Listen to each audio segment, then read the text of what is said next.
मुख्यमंत्री देवेंद्र फडणवीस आणि भाजपचे प्रदेश अध्यक्ष रवींद्र चव्हाण यांच्या उपस्थितीमध्ये ज्येष्ठ नेते अण्णासाहेब डांगे यांचा भाजपमध्ये प्रवेश होतोय। अशोकरावजी देसाई साहेब, त्याचबरोबर मोहम्मद गनीभाई या ठिकाणी प्रवेश केलेला आहे। जारिंदरजी कोळी, गोपालजी नागे, अभिजित रासकर, बाळासाहेब खैरे या सर्वांनी प्रवेश या ठिकाणी केलेला। आपल्या सर्वांचे या ठिकाणी सहर्ष जिल्हाध्यक्ष या नात्याने स्वागत करतो। आणि त्याचबरोबर या ठिकाणी आदरणीय अण्णासाहेब डांगे आप्पांना मनोगत व्यक्त करण्याची या ठिकाणी विनंती करतो। सर बस पुढची द्या ना। हां बुके द्या साहेब, नाही अण्णा बुके द्या।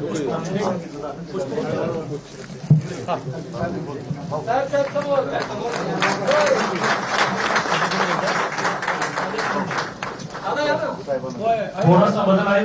चिमण भाऊ डांगे या ठिकाणी आपलं मनोगत व्यक्त करतात। साहेबांना अजून एक कधीच घाल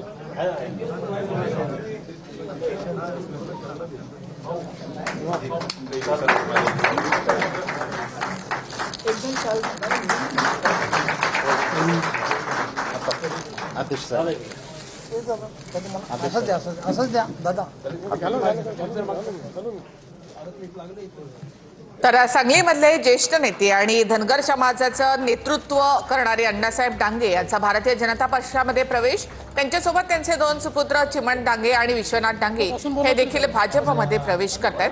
अण्णासाहेब डांगे यांनी यापूर्वी राज्यात काँग्रेसला सत्तेपासून रोखण्यात महत्त्वाची भूमिका बजावली होती।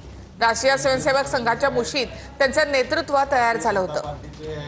प्रदेश अध्यक्ष आदरणीय रवींद्र चव्हाण साहेब, आमचे जिल्ह्याचे पालकमंत्री, आमचे मार्गदर्शक चंद्रकांत दादा, जिल्हा अध्यक्ष सम्राट बाबा, स्टेजवरील सर्व मान्यवर, उपस्थित सर्व माझ्याबरोबर आलेले या राज्यातून आलेले सर्व कार्यकर्ते बंधूंनो, खरं तर तुमच्या सगळ्यांचं मी मनापासून आभार मानतो।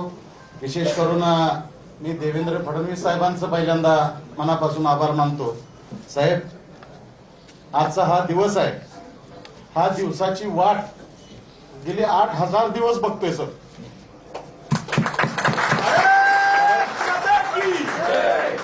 8000 दिवसात एकही दिवस असा नसेल की या दिवसाची कधी आठवण आली, एक मिनिट भर का होईना आठवण आल्याशिवाय राहिली नाही साहेब।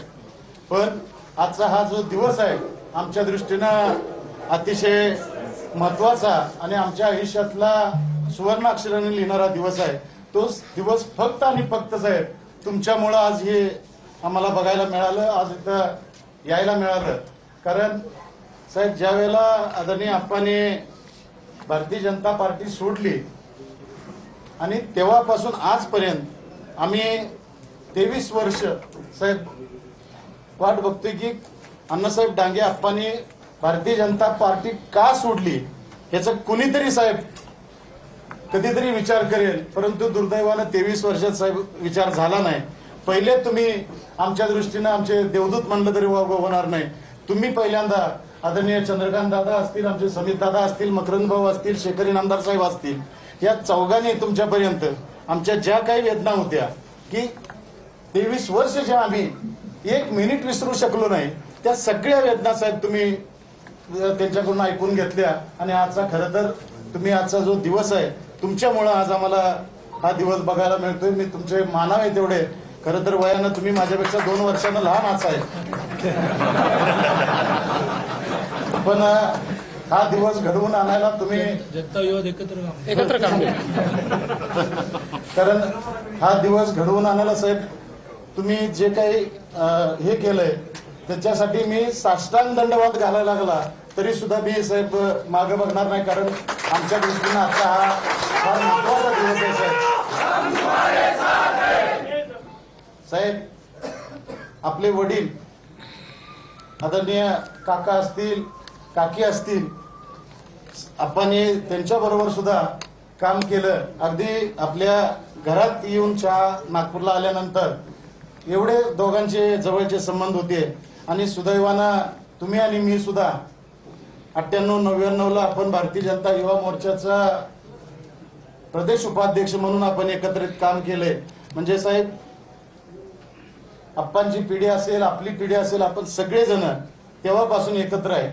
आम्ही राजकारण मला जेव्हापासून कळते साहेब, मला आठवतंय की सगळेजण महाराष्ट्रात भारतीय जनता पार्टी असेल, त्याच्या आधी जनता पक्ष असेल, त्याच्या आधी जनसंघ असेल आणि सगळं मिळून राष्ट्रीय स्वयंसेवक संघ असेल.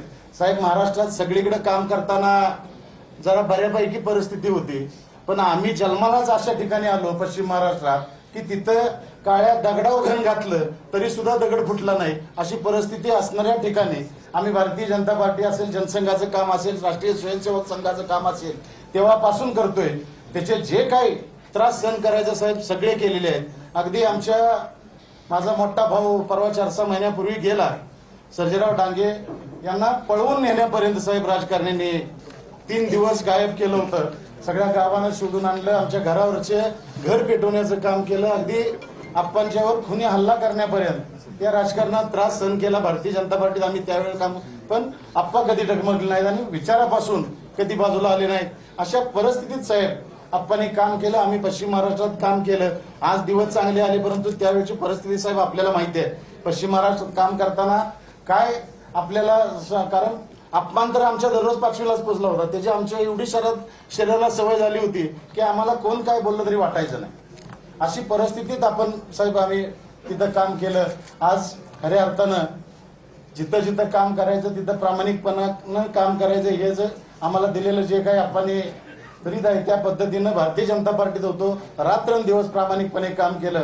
त्याच्यानंतर साहेब दुसऱ्या पक्षात गेलो, तिथं सुद्धा कधी 0.1% आम्ही गद्दारी केली नाही. एवढ्या प्रामाणिकपणे त्या पक्षात सुद्धा काम केलं. साहेब, तुम्ही इथून पुढे सुद्धा आज आम्हाला भारतीय जनता पार्टीत घेतले. मी प्रामाणिकपणे आणि आपणच्या स्मरून सांगतो की आमच्याकडून कधी आयुष्यात पक्षाशी गद्दारी होईल असं काम होणार नाही. एवढं प्रामाणिकपणे साहेब भारतीय जनता पार्टीचं काम करणार. तुम्ही जे